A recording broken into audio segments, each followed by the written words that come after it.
Kozhikode നാദാപുരത്ത് bus യാത്രക്കാരുടെ സ്വർണ്ണമാല കവർന്ന യുവതി പിടിയിലായി.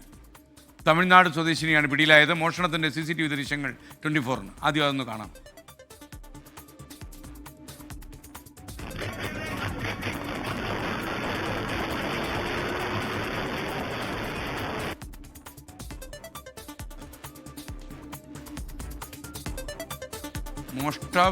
മോഷണ കലയിൽ പ്രാവീണ്യമുണ്ട്, പക്ഷേ പെട്ടെന്ന് പിടിക്കപ്പെട്ടു പോയി.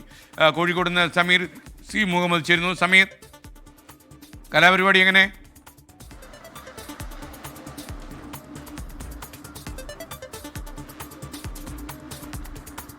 Good morning എസ്കെൻ.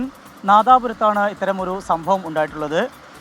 വടകര തൊട്ടിൽപ്പാടം റൂട്ടിൽ ഓടുന്ന ഹാനാൻ എന്ന ബസ്സിലാണ് മോഷണം നടന്നത്. തമിഴ്നാട് സ്വദേശിയായിട്ടുള്ള യുവതി സഹയാത്രികയുടെ 3 പവൻ സ്വർണ്ണമാല മോഷ്ടിക്കുകയായിരുന്നു.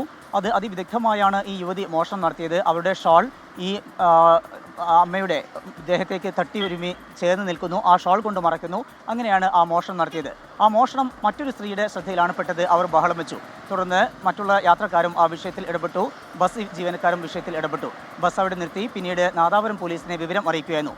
നാദാപുരം പോലീസ് എത്തിക്കൊണ്ട് വിശദമായി പരിശോധിച്ചപ്പോഴാണ് ഈ വൃദ്ധയായിട്ടുള്ള ആ അമ്മയുടെ മാല മോഷ്ടിച്ചത് ഈ യുവതിയാണെന്ന് കണ്ടെത്തുകയും ഈ യുവതിയുടെ ശരീര പരിശോധനയിൽ ദേഹപരിശോധനയ്ക്കകത്ത് നിന്ന് ഈ 3 പവൻ സ്വർണ്ണമാല കണ്ടെടുക്കുകയും ചെയ്തു. സംഭവവുമായി ബന്ധപ്പെട്ടാണ് തമിഴ്നാട് നാമാച്ചി നഗർ സ്വദേശിയായിട്ടുള്ള മുത്തുമാരി എന്ന 33-കാരിയെ നാദാപുരം പോലീസ് അറസ്റ്റ് ചെയ്തിരിക്കുന്നത്.